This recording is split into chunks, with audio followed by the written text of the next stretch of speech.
Hello everyone, welcome back. Kerala SET Sociologyയുടെ previous year question answer discussion series നമ്മൾ continue ചെയ്യാണ്. Previous videos കാണാത്തവരുണ്ടെങ്കിൽ അത് പോയി കാണുക. സോ നമുക്ക് ക്ലാസ്സിലേക്ക് പോവാം. Question number 1. The perspective which is based on the assumption that Indian society is unique and Indian social institutions can be better studied through texts. Indian society unique ആണെന്നും Indian social ഇൻസ്റ്റിറ്റ്യൂഷനെ കുറിച്ച് നമുക്ക് പഠിക്കണമെന്നുണ്ടെങ്കിൽ, അതായത് ഇന്ത്യയിലെ family system, caste system, kinship system, ഇതിനൊക്കെ കുറിച്ച് നമുക്ക് പഠിക്കണം എന്നുണ്ടെങ്കിൽ അതിന് ഏറ്റവും ബെറ്റർ ആയിട്ടുള്ള ഓപ്ഷൻ ഇന്ത്യയിലെ അൻഷ്യൻ ടെക്സ്റ്റുകളിലൂടെ അതിനെക്കുറിച്ച് പഠിക്കുക എന്നുള്ളതാണ് എന്ന് പറയുന്ന പെർസ്പെക്റ്റീവ് ഏതാണ് എന്നുള്ളതാണ് ക്വസ്റ്റ്യന്. ഓപ്ഷൻസ് കൊടുത്തിട്ടുണ്ട്: subaltern, civilisational, Indological and structural functional approach. Answer Indological പെർസ്പെക്റ്റീവാണ്. The Indological perspective studies Indian society through classical, religious and historical texts such as Vedas, Upanishads, Dharmashastras and epics. Indological perspective പറയുന്നത് Indian സൊസൈറ്റിയെക്കുറിച്ച് നമുക്ക് ഏറ്റവും കൂടുതൽ അല്ലെങ്കിൽ better ആയിട്ട് studies conduct ചെയ്യാൻ പറ്റുക വേദാസിനെയും ധർമ്മശാസ്ത്രാസിനെയും എപ്പിക്സിനെയും ഉപനിഷത്സിനെയും base ചെയ്തുകൊണ്ട് നമ്മൾ സ്റ്റഡീസ് കണ്ടക്ട് ചെയ്യുമ്പോഴാണ് എന്നുള്ളതാണ്. It assumes that Indian social institutions like caste, family, religion can be properly understood by study these traditional text. നമ്മൾ നേരത്തെ പറഞ്ഞ പോലെ തന്നെ Indian caste system, Indian family system, Indian kinship system, Indian religious ആയിട്ടുള്ള systems, ഇതൊക്കെ മനസ്സിലാക്കണമെന്നുണ്ടെങ്കിൽ നമ്മൾ തീർച്ചയായും നമ്മുടെ അൻഷ്യൻ്റ് ആയിട്ടുള്ള ട്രഡീഷണൽ ടെക്സ്റ്റുകളെ ബേസ് ചെയ്തുകൊണ്ട് സ്റ്റഡീസ് കണ്ടക്ട് ചെയ്യണമെന്നുള്ളതാണ് ഇൻഡോളജിക്കൽ പെർസ്പെക്റ്റീവിൻ്റെ മെയിൻ പോയിന്റ് ഓഫ് വ്യൂ എന്ന് പറയുന്നത്. Question number 2.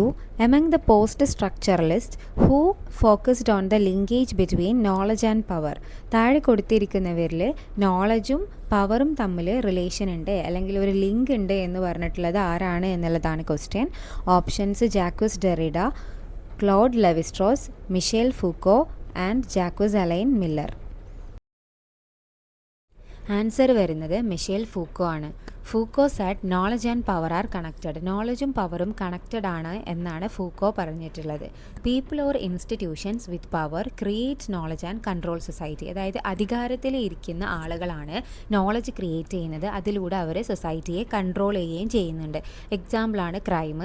ഒരു നാട്ടിലെ അല്ലെങ്കിൽ ഒരു സൊസൈറ്റിയിൽ എന്തൊക്കെ കാര്യങ്ങളാണ് ക്രൈമിൻ്റെ പരിധിയിൽ പെടുന്നത് എന്ന് തീരുമാനിക്കുന്നത് ആ നാട്ടിലെ ഗവൺമെൻറ് ആണ്. അപ്പോൾ ഗവൺമെൻറ് നമ്മളോട് പറയുന്നുണ്ട് ഇന്ന കാര്യങ്ങളൊക്കെ ക്രൈമാണ്, അത് ചെയ്ത് കഴിഞ്ഞാൽ you have to face the punishment എന്ന് നമ്മളോട് പറയുന്നുണ്ട്. ആ ഒരു നോളജ് അവിടെ ഗവൺമെൻറ് ക്രിയേറ്റ് ചെയ്യുന്നുണ്ട്. അപ്പോൾ ആളുകൾ എന്ത് ചെയ്യും? ആ റൂൾസ് ഫോളോ ചെയ്യും. എക്സാമ്പിൾ, മോഷ്ടിക്കരുത് എന്ന് പറയുന്നുണ്ട്. മോഷണം ഒരു ക്രൈമാണ്, അത് ചെയ്ത് കഴിഞ്ഞാൽ പണിഷബിൾ ആണ് എന്ന് പറയുന്നുണ്ട്. സോ ആളുകൾ എന്ത് ചെയ്യുന്നു? മോഷ്ടിക്കരുത് എന്ന് പറയുന്ന റൂള് ഫോളോ ചെയ്യുന്നു. അപ്പോൾ ഇനി അഥവാ ആരെങ്കിലും ആ ഒരു ക്രൈം അവിടെ ചെയ്ത് കഴിഞ്ഞാൽ എന്ത് ചെയ്യും? Government will punish the offenders. ആ ഒഫൻഡ് ചെയ്തിട്ടുള്ള ആളുകളെ ഗവൺമെൻറ് എന്ത് ചെയ്യും? പണിഷ് ചെയ്യും. അതിലൂടെ എന്ത് ചെയ്യുന്നുണ്ട്? ഗവൺമെൻറ് നമ്മുടെ സൊസൈറ്റിയെ കൺട്രോൾ ചെയ്യുന്നുണ്ട്. Question number 3. Brain drain is A concept associated with. Brain drain എന്ന് പറയുന്ന കോൺസെപ്റ്റ് എന്താണ് എന്നുള്ളതാണ് ക്വസ്റ്റ്യൻ. ഓപ്ഷൻസ് കൊടുത്തിട്ടുണ്ട്: large scale immigration of technically qualified persons from less developed to developed countries, large scale flight of labor from poor countries, displacement of people due to war and violence, immigration of foreign experts during colonial rule. Answer large scale immigration of technically qualified persons from less developed to developed countries. അപ്പോൾ brain drain എന്ന് പറയുന്ന concepts എന്താണ് എന്നുള്ളത് നമുക്ക് നോക്കാം. It means when highly educated or skilled professionals leave developing countries to work in developed countries for better opportunities, salaries and research facilities. അതായത് developing ആയിട്ടുള്ള അല്ലെങ്കിൽ ലെസ് ഡെവലപ്ഡ് ആയിട്ടുള്ള കൺട്രീസിൽ നിന്ന് അവിടുത്തെ ഹൈലി ക്വാളിഫൈഡ് ആയിട്ടുള്ള ടെക്നിക്കൽ സ്കിൽസ് ഉള്ള പ്രൊഫഷണൽസ് ആയിട്ടുള്ള ആളുകൾ എന്ത് ചെയ്യാണ്? ഡെവലപ്ഡ് കൺട്രീസിലേക്ക് ഷിഫ്റ്റ് ചെയ്യാണ് ഫോർ ബെറ്റർ ഓപ്പർച്യൂണിറ്റീസ്. അപ്പോൾ അവിടെ എന്താ സംഭവിക്കുന്നതെന്ന് വെച്ച് കഴിഞ്ഞാൽ ഈ ഡെവലപ്പിംഗ് കൺട്രീസിനെ അല്ലെങ്കിൽ ലെസ് ഡെവലപ്ഡ് കൺട്രീസിനെ സംബന്ധിച്ച് നോക്കുമ്പോൾ അവർക്ക് വലിയൊരു ലോസ് ആണ്. കാരണം അവരുടെ നാട്ടിലുള്ള പ്രൊഫഷണൽസ് ആയിട്ടുള്ള ആളുകൾ അവരുടെ നാട്ടിൽ വർക്ക് ചെയ്യാതെ എവിടേക്ക് പോവാണ്? മറ്റൊരു കൺട്രിയിലേക്ക് പോവാണ്. സോ ലെസ് ഡെവലപ്ഡ് കൺട്രിയെ സംബന്ധിച്ചിടത്തോളം അവർക്ക് എന്താണ് സംഭവിക്കുന്നത്? ലോസ് ആണ് അല്ലെങ്കിൽ ഡ്രെയിൻ ആണ്. അവരുടെ നാട്ടിൽ ഉപയോഗപ്പെടുത്തേണ്ട ആ ഒരു സ്കിൽസ് മറ്റൊരു നാട്ടിലേക്ക് പോവാണ് ചെയ്യുന്നത്. സോ അവരെ സംബന്ധിച്ച് എന്താണ്? അത് വലിയൊരു ലോസാണ്. ക്വസ്റ്റ്യൻ നമ്പർ 4 ഇതൊരു അസേർഷൻ റീസണിങ് ക്വസ്റ്റ്യൻ ആണ്. അസേർഷൻ എന്ന് പറയുന്നത് the decrease or increase in social solidarity lets people to commit suicide in modern society. ഇവിടെ സോഷ്യൽ സോളിഡാരിറ്റി എന്നുള്ളതുകൊണ്ട് ഉദ്ദേശിക്കുന്നത് ആളുകൾ തമ്മിലുള്ള യൂണിറ്റി അല്ലെങ്കിൽ കണക്ഷൻ ആണ്. അപ്പോൾ മോഡേൺ സൊസൈറ്റിയിൽ ഈ ആളുകൾ തമ്മിലുള്ള കണക്ഷൻ ഇൻക്രീസ് ചെയ്യുകയും ഡിക്രീസ് ചെയ്യുകയൊക്കെ ചെയ്യുമ്പോൾ അത് എന്തിലേക്ക് ലെഡ് ചെയ്യുന്നുണ്ട്? സൂയിസൈഡിലേക്ക് ലെഡ് ചെയ്യുന്നുണ്ട് എന്നുള്ളതാണ് അസേർഷനായിട്ട് പറയുന്നത്. ദെൻ അതിൻ്റെ reason in modern society people commit suicide mainly because of personal reasons. Modern സൊസൈറ്റിയിൽ ആളുകൾ സൂയിസൈഡ് ചെയ്യുന്നത് mainly because of personal reasons, അവരുടെ വ്യക്തിപരമായിട്ടുള്ള പല കാര്യങ്ങളും കൊണ്ടാണ് എന്നുള്ളതാണ് റീസൺ ആയിട്ട് കൊടുത്തിട്ടുള്ളത്. Options both A and R are true and R is the correct explanation of A. Both A and R are true but R is not the correct explanation of A. A is true but R is false. A is false but R is true. Answer വരുന്നത് both A and R R true but R is not the correct explanation of A എന്നുള്ളതാണ്. ഈ ഒരു question Emile ദുർഖൈമിൻ്റെ types of സൂയിസൈഡിനെ base ചെയ്തുകൊണ്ടുള്ള ഒരു question ആണ്. Social solidarity increase ചെയ്യുകയും ഡിക്രീസ് ചെയ്യുകയും ചെയ്യുമ്പോൾ നമ്മുടെ സൊസൈറ്റിയിൽ അല്ലെങ്കിൽ മോഡേൺ സൊസൈറ്റിയിൽ എന്ത് ചെയ്യുന്നുണ്ട്? സൂയിസൈഡ്സ് നടക്കുന്നുണ്ട്. ഇപ്പോൾ സോഷ്യൽ സോളിഡാരിറ്റി ഡിക്രീസ് ചെയ്യുമ്പോൾ നടക്കുന്ന സൂയിസൈഡിനെ നമ്മൾ ഈഗോയിസ്റ്റിക് സൂയിസൈഡ് എന്ന് പറയും. എക്സാമ്പിൾ, നമുക്ക് വലിയൊരു പ്രോബ്ലം വന്നു എന്ന് വിചാരിക്കുക. അപ്പോൾ നമ്മളെ സപ്പോർട്ട് ചെയ്യാൻ വേണ്ടിയിട്ട് നമ്മളെ ഫാമിലി മെമ്പേഴ്സോ അല്ലെങ്കിൽ ഫ്രണ്ട്സോ ആരുമില്ല, നമുക്കൊരു ലോൺലി ഫീലിംഗ് അല്ലെങ്കിൽ ഒരു ഒറ്റപ്പെടൽ ഫീൽ ചെയ്യാണ്. സോ നമുക്ക് എന്ത് വരും? ഒരു സൂയിസൈഡൽ ടെൻഡൻസി, നമുക്ക് ജീവിതം മടുത്തു എന്നൊക്കെയുള്ള ഒരു ടെൻഡൻസി വന്നിട്ട് അത് സൂയിസൈഡിലേക്ക് ലെഡ് ചെയ്യാനുള്ള ചാൻസസ് ഉണ്ട്. അതുപോലെ തന്നെ സോഷ്യൽ സോളിഡാരിറ്റി ഇൻക്രീസ് ചെയ്യുമ്പോഴും ഒരു സൂയിസൈഡൽ ടെൻഡൻസി, സൂയിസൈഡ് എന്ന് പറയാൻ പറ്റില്ല, ഒരു സാക്രിഫൈസിങ് ടെൻഡൻസി നമുക്ക് വരാം. ഇപ്പോൾ അതിന് എക്സാമ്പിളാണ് സോൾജിയേഴ്സ് ഒക്കെ ചെയ്യുന്നത്. അതായത് അവർക്ക് അവരുടെ കൺട്രിയോടുള്ള ആ ഒരു അറ്റാച്ച്മെൻറ്റ് അല്ലെങ്കിൽ കൺട്രിയിലുള്ള ആളുകളോടുള്ള ഒരു അറ്റാച്ച്മെൻറ്റിൻ്റെ ബേസിലാണ് വാറൊക്കെ നടക്കുമ്പോൾ അവരെന്ത് ചെയ്യുന്നത്? എന്തും ഫേസ് ചെയ്യാനുള്ളൊരു മെൻറ്റാലിറ്റി വന്നുകൊണ്ട് അവരെന്ത് ചെയ്യുന്നത്? അവരുടെ ലൈഫ് വരെ അവർ കൺട്രിക്ക് വേണ്ടിയിട്ട് സാക്രിഫൈസ് ചെയ്യുന്നത്. അപ്പോൾ സോഷ്യൽ സോളിഡാരിറ്റി ഇൻക്രീസ് ചെയ്യുമ്പോഴാണ് ഈ ഒരു ടൈപ്പ് ഓഫ് മെൻറ്റാലിറ്റി വരുന്നത്. അപ്പോൾ മോഡേൺ സൊസൈറ്റിയിൽ രണ്ടും നടക്കുന്നുണ്ട്. അപ്പോൾ അതുകൊണ്ട് തന്നെ ആ അസേർഷൻ എന്ന് പറയുന്നത് കറക്റ്റാണ്.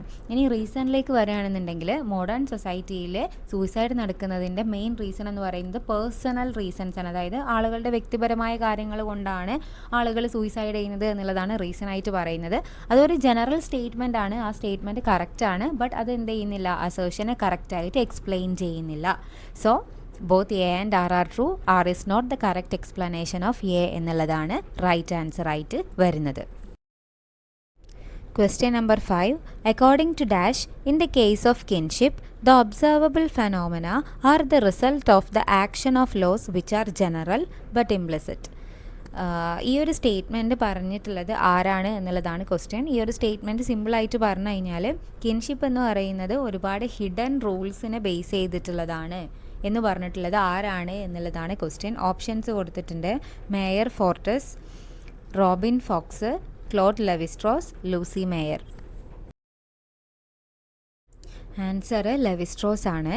Levi-Strauss said that kinship systems are shaped by hidden or underlying structures in the human mind. These rules are general but not directly visible and they produce the observable kinship relations in society. Answer Levi-Strauss ആണ് നമ്മൾ പറഞ്ഞു. Levi-Strauss പറഞ്ഞിട്ടുള്ളത് kinship systems എന്ന് പറയുന്നത് ഒരുപാട് hidden ആയിട്ടുള്ള റൂൾസിനെ base ചെയ്തിട്ടുള്ളതാണ്. ഈ റൂൾസ് ഒന്നും നമുക്ക് എന്ത് ചെയ്യാൻ പറ്റില്ല? വിസിബിൾ അല്ല, നമുക്കത് ഡയറക്റ്റ്ലി അത് കാണാൻ പറ്റില്ല. പക്ഷേ അതിനെ ബേസ് ചെയ്തുകൊണ്ടുള്ള കിൻഷിപ്പ് സിസ്റ്റംസ് എന്താണ്? നമുക്ക് ഒബ്സർവബിൾ ആണ് എന്നുള്ളതാണ്. എക്സാമ്പിൾ പറയുകയാണെന്നുണ്ടെങ്കിൽ നമ്മുടെ ഏറ്റവും ക്ലോസ് ആയിട്ടുള്ള റിലേറ്റീവ്സ് അല്ലെങ്കിൽ ഫാമിലി മെമ്പേഴ്സ് തമ്മിൽ മാരേജ് റിലേഷൻസ് പാടില്ല എന്ന് പറയാറുണ്ട്. അതൊരു റൂളാണ്, അതെല്ലാവരും ഫോളോ ചെയ്യുന്നുണ്ട്. പക്ഷേ ആ റൂള് നമുക്ക് കാണാൻ പറ്റില്ല, അത് വിസിബിൾ അല്ല, ബട്ട് നമ്മൾ എന്ത് ചെയ്യുന്നു? അത് ഫോളോ ചെയ്യുന്നു. സോ അതിനെ ബേസ് ചെയ്തിട്ടാണ്, ഈ ഒരു റൂളിനെ ബേസ് ചെയ്തിട്ടാണ് നമ്മുടെ കിൻഷിപ്പ് റിലേഷൻസ് എന്ത് ചെയ്യുന്നത്? നടക്കുന്നത്. Question number 6. ഇതൊരു മാച്ച് ദ ഫോളോയിങ് ക്വസ്റ്റ്യൻ ആണ്. ലിസ്റ്റ് 1 കൊടുത്തിട്ടുള്ളത് sanskritisation, westernisation and modernisation, universalisation and parochialisation, great tradition and little tradition, universalism versus particularism. List 2 കൊടുത്തിട്ടുള്ളത് MN Srinivas, McKim Marriott, Robert Redfield, Bronislaw, Malinowski. അപ്പോൾ ഇതെങ്ങനെയാണ് match ആവുക എന്നുള്ളത് നോക്കാം. Sanskritisation, westernisation and modernisation ഈ 3 കോൺസെപ്റ്റും കൊണ്ടുവരുന്നത് MN ശ്രീനിവാസാണ്. ദെൻ യൂണിവേഴ്സലൈസേഷൻ ആൻഡ് പാരോക്കിയലൈസേഷൻ ഈ 2 കോൺസെപ്റ്റ്സ് വരുന്നത് മക്കി മാരിയോട്ടാണ് അത് ഇൻട്രൊഡ്യൂസ് ചെയ്യുന്നത്. Then great tradition and little tradition matches to Robert Redfield. And the last one universalism versus particularism match ചെയ്യുന്നത് ബ്രൗണിസിലോ മലിനോസ്കിയോ ആയിട്ടാണ്. ആൻസർ ഈ ഒരു സ്ലൈഡിൽ കൊടുത്തിട്ടുണ്ട്, നിങ്ങൾക്ക് വേണമെങ്കിൽ അതൊന്ന് റെഫർ ചെയ്യാം. Question number 7. Which of the following are the characteristics of dominant caste given by M.N. Srinivas? M.N. Srinivas introduce ചെയ്തിട്ടുള്ള ഡൊമിനൻറ്റ് കാസ്റ്റിൻ്റെ ഫീച്ചേഴ്സ് എന്തൊക്കെയാണ് എന്നുള്ളതാണ് ക്വസ്റ്റ്യൻ. ഓപ്ഷൻസ് കൊടുത്തിട്ടുണ്ട്. Numerical strength and political power, economic power through ownership of land, western education and jobs in administration, urban source of income, and the final one is all of the above. Answer all of the above ആണ് വരുന്നത്. Dominant caste is a caste that has great power, status and influence in local social structure. അതായത് ഒരു ലൊക്കാലിറ്റിയിൽ നല്ല പവറും സ്റ്റാറ്റസും ഇൻഫ്ലുവൻസും ഒക്കെ ഉള്ള ഒരു cast ഗ്രൂപ്പിനെയാണ് നമ്മൾ ഡൊമിനൻറ്റ് കാസ്റ്റ് എന്ന് പറയുന്നത്. ഡൊമിനൻറ്റ് കാസ്റ്റിൻ്റെ കുറച്ച് ഫീച്ചേഴ്സ് നമുക്ക് നോക്കാം. ഫസ്റ്റ് വരുന്നത് ന്യൂമറിക്കൽ സ്ട്രെങ്ത് ആണ്. That means the caste has large population in the village or the locality. അതായത് ആ ഒരു ഏരിയയിൽ അല്ലെങ്കിൽ ആ ഒരു വില്ലേജിൽ ഏറ്റവും കൂടുതൽ ആളുകൾ ഈ ഡൊമിനൻറ്റ് കാസ്റ്റിൽ അല്ലെങ്കിൽ ഈ ഒരു പെർട്ടിക്കുലർ കാസ്റ്റിൽ പെട്ടിട്ടുള്ള ആളുകളായിരിക്കും. അതായത് അവർക്ക് നല്ല രീതിയിൽ ആ ഒരു വില്ലേജിൽ അല്ലെങ്കിൽ ആ ഒരു ലൊക്കാലിറ്റിയിൽ അവർക്ക് പോപ്പുലേഷൻ ഉണ്ടായിരിക്കും. Then economic power, that means usually owns large amounts of land or wealth giving economic control. Dominant കാസ്റ്റിൽ പെട്ടിട്ടുള്ള ആളുകൾക്ക് എന്തുണ്ടായിരിക്കും, അവരുടെ കയ്യിൽ ഒരുപാട് ഭൂമിയും ഒരുപാട് സ്വത്തുക്കളും അവർക്ക് ഉണ്ടായിരിക്കും. Then political power, members have influence in local politics, panchayats or leadership positions. ആ വില്ലേജിലെ അല്ലെങ്കിൽ ആ ഒരു ലൊക്കാലിറ്റിയിലെ മെയിനായിട്ടുള്ള എല്ലാ ലീഡർഷിപ്പ് പൊസിഷനിലും ഈ കാസ്റ്റിൽ പെട്ടിട്ടുള്ള ആളുകളായിരിക്കും. ദെൻ പഞ്ചായത്തൊക്കെ കൺട്രോൾ ചെയ്യുന്നത് അവരായിരിക്കും. Then education and government jobs, they have access to western education and administrative jobs it increase their status and authority. അതായത് അവർക്ക് അധികവും വെസ്റ്റേൺ എഡ്യൂക്കേഷൻ കിട്ടിയിട്ടുള്ള ആളുകളായിരിക്കും അവർ. അതുകൊണ്ട് തന്നെ അവർക്ക് എന്താണ്, നല്ല ഗവൺമെൻറ് ഓർ അഡ്മിനിസ്ട്രേറ്റീവ് ജോബ്സ് അവർ ചെയ്യുന്നുണ്ടായിരിക്കും. Then the last one urban or non agricultural income. അതായത് മെയിനായിട്ടും അവർക്ക് അവരുടെ സോഴ്സ് ഓഫ് ഇൻകം എന്ന് പറയുന്നത് അർബൻ ഏരിയാസിനെ ബേസ് ചെയ്തിട്ടുള്ള ജോബിൽ നിന്ന് അല്ലെങ്കിൽ ബിസിനസ് അല്ലെങ്കിൽ നോൺ അഗ്രികൾച്ചറൽ ജോബ്സിൽ നിന്നായിരിക്കും അവർക്ക് കൂടുതൽ എന്ത് കിട്ടുക, ഇൻകം അവർ ഏൺ ചെയ്യുന്നുണ്ടായിരിക്കുക. അപ്പോൾ ഇത്രയാണ് ഡൊമിനൻറ്റ് കാസ്റ്റിൻ്റെ ഫീച്ചേഴ്സ് ആയിട്ട് പറയാനുള്ളത്. Question number 8.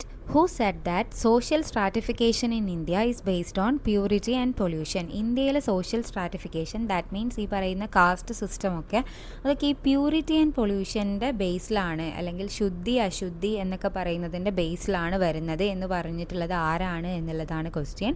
ഓപ്ഷൻസ് കൊടുത്തിട്ടുണ്ട്. M.N. Srinivas, A.R. Desai, Yogendra Singh and Louis Dumont. Answer Louis Dumont ആണ്. Louis Dumont explained that the Indian caste system is based on the principle of purity and pollution. Indian caste system അല്ലെങ്കിൽ ഇന്ത്യയിലെ ജാതി വ്യവസ്ഥ ശുദ്ധി അശുദ്ധി അല്ലെങ്കിൽ purity and പൊല്യൂഷനെ base ചെയ്തിട്ടാണ് എന്നുള്ളതാണ് അദ്ദേഹം പറഞ്ഞിട്ടുള്ളത്. According to him, castes are ranked in a hierarchy where brahmins are considered the most pure and lower caste are seen as less pure. അതായത് ഈ കാസ്റ്റ് ഹയറാർക്കിയിൽ ബ്രാഹ്മിൻസ് ഉണ്ട്, ക്ഷത്രിയാസ് ഉണ്ട്, വൈശ്യാസ് ഉണ്ട്, ശൂദ്രാസ് ഉണ്ട്. അതിൽ ഏറ്റവും ടോപ്പിൽ നിൽക്കുന്ന ബ്രാഹ്മിൻസ് ആണ് ഏറ്റവും പ്യുവറായിട്ടുള്ള കാസ്റ്റ് ഗ്രൂപ്പ് എന്ന് പറയുന്നത്. ദെൻ അതിൻ്റെ ഏറ്റവും ബോട്ടം ലെയറിലുള്ള അല്ലെങ്കിൽ ബോട്ടം സ്ട്രാറ്റയിലുള്ള ശൂദ്രാസ് ആണ് ഇംപ്യുവറായിട്ടുള്ള കാസ്റ്റ് ഗ്രൂപ്പ് എന്ന് പറയുന്നത് എന്നുള്ളതാണ് ഈ ഒരു ഇന്ത്യൻ കാസ്റ്റ് സിസ്റ്റത്തെ വെച്ച് നോക്കുമ്പോൾ അദ്ദേഹം പറയുന്നത്. ഇതിൽ ഈ ശൂദ്രാസിൻ്റെ കൂടെ മറ്റുള്ളവർ എന്ത് ചെയ്യില്ല, അവരെ ടച്ച് ചെയ്യാൻ പാടില്ല, അവരെ കാണാൻ പാടില്ല, അവരുടെ കൂടെ ഭക്ഷണം കഴിക്കാൻ പാടില്ല, അവരുടെ കൂടെ ഇൻ്റർമിക്സിങ് ഒന്നും ചെയ്യാൻ പാടില്ല എന്നുള്ളൊരു കോൺസെപ്റ്റ് ഉണ്ടായിരുന്നതാണ് പ്യൂരിറ്റി ആൻഡ് പൊല്യൂഷൻ എന്ന് പറയുന്നത്.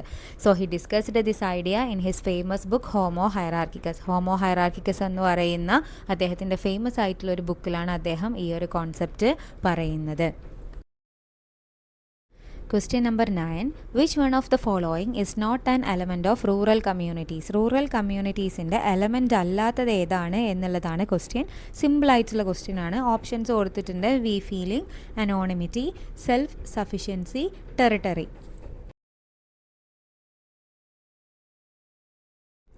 ആൻസർ വരുന്നത് അനോണിമിറ്റിയാണ്. In rural communities, people know each other well and have strong way feeling. Rural community അല്ലെങ്കിൽ വില്ലേജ് കമ്മ്യൂണിറ്റി എന്ന് പറയുന്നത് അവിടെ എന്താണ്, കുറച്ച് ആളുകളെ ഉണ്ടാവുള്ളൂ, അവർ തമ്മിൽ നല്ല കണക്ഷൻ ഉണ്ടായിരിക്കും, നല്ല ബോണ്ട് ഉണ്ടായിരിക്കും, വേ ഫീലിംഗ് ഉണ്ടായിരിക്കും, അവർ അങ്ങോട്ടും ഇങ്ങോട്ടും കോപ്പറേറ്റ് ചെയ്യുകയും ഒക്കെ ചെയ്യും. അത് റൂറൽ കമ്മ്യൂണിറ്റിൻ്റെ അല്ലെങ്കിൽ വില്ലേജ് കമ്മ്യൂണിറ്റിൻ്റെ ഒരു ഇമ്പോർട്ടൻ്റ് ആയിട്ടുള്ളൊരു ഫീച്ചറാണ്. But anonymity means people do not know each other which is common in cities not villages. പക്ഷേ അനോണിമിറ്റി എന്ന് പറയുന്നത് എന്താണ്, ആളുകൾ തമ്മിൽ അങ്ങോട്ടും ഇങ്ങോട്ടും എന്താ പറയുക, ഒരു കോണ്ടാക്റ്റ് ഇല്ലാതിരിക്കുക അല്ലെങ്കിൽ അറിയാതിരിക്കുക, അങ്ങനത്തെ ഒരു സിറ്റുവേഷനാണ്. ഓരോ ആളുകളും അവരുടേതായിട്ടുള്ള കാര്യങ്ങൾ ചെയ്തുകൊണ്ട് അങ്ങനെ ലൈഫ് മുന്നോട്ട് കൊണ്ടുപോകുന്നു. ഇത് സിറ്റിയുടെ ഇമ്പോർട്ടൻറ്റ് ഫീച്ചറാണ്, അല്ലാതെ റൂറൽ ഏരിയാസിൻ്റെ അല്ലെങ്കിൽ വില്ലേജിൻ്റെ ഫീച്ചർ അല്ല. സോ അനോണിമിറ്റിയാണ് ആൻസർ വരുന്നത്. Last question, which statement correctly identifies the subaltern perspective. താഴെ കൊടുത്തിരിക്കുന്നവയിൽ സബാൾട്ടേൺ പെർസ്പെക്റ്റീവായിട്ട് ബന്ധപ്പെട്ടിട്ടുള്ള സ്റ്റേറ്റ്മെൻറ്റ് ഏതാണ് എന്നുള്ളതാണ് question. Approach to study society from elite point of view. Describe changes in society of developed countries. Approach history from below, focusing on what happens among the masses at the base level of society. Last one, approach to study postmodern society. Approach history from below, focusing on what happens among the masses at the base level of society എന്നുള്ളതാണ് correct answer. The subaltern perspective studies the history and experiences of ordinary people such as peasants, workers, tribals and other marginalized group instead of elites. Subaltern perspective മെയിനായിട്ടും focus ചെയ്യുന്നത് അല്ലെങ്കിൽ മെയിനായിട്ടും നോക്കുന്നത് ordinary സാധാരണക്കാരായിട്ടുള്ള ആളുകളുടെ experiences like പെസൻസിൻ്റെ, വർക്കേഴ്സിൻ്റെ, ട്രൈബൽസിൻ്റെ, മറ്റുള്ള പാർശ്വവൽക്കരിക്കപ്പെട്ട ആളുകളുടെ ഇവരുടെയൊക്കെ എക്സ്പീരിയൻസിനെയും ഇവരുടെയൊക്കെ കാര്യങ്ങളെയും കുറിച്ചാണ് സബാൾട്ടൺ പെർസ്പെക്റ്റീവ് എന്ത് ചെയ്യുന്നത്, പഠിക്കുന്നത്. സോ അതുകൊണ്ട് തന്നെ approach history from below, focusing on what happens among the masses at the base level of society. സൊസൈറ്റിയുടെ ഏറ്റവും ബോട്ടം ലെവലിലുള്ള ആളുകളുടെ കാര്യങ്ങളായിട്ട് ബന്ധപ്പെട്ട് കിടക്കുന്ന ഒരു പെർസ്പെക്റ്റീവാണ് അല്ലെങ്കിൽ അപ്രോച്ചാണ് സബാൾട്ടൺ പെർസ്പെക്റ്റീവ് എന്ന് പറയുന്നത്. അപ്പോൾ നമ്മൾ കുറച്ച് ക്വസ്റ്റ്യൻ ആൻഡ് ആൻസേഴ്സ് ഡിസ്കസ് ചെയ്തിട്ടുണ്ട്. ബാക്കി അടുത്ത വീഡിയോകളിൽ കണ്ടിന്യൂ ചെയ്യുന്നതായിരിക്കും. Keep watching. ബൈ.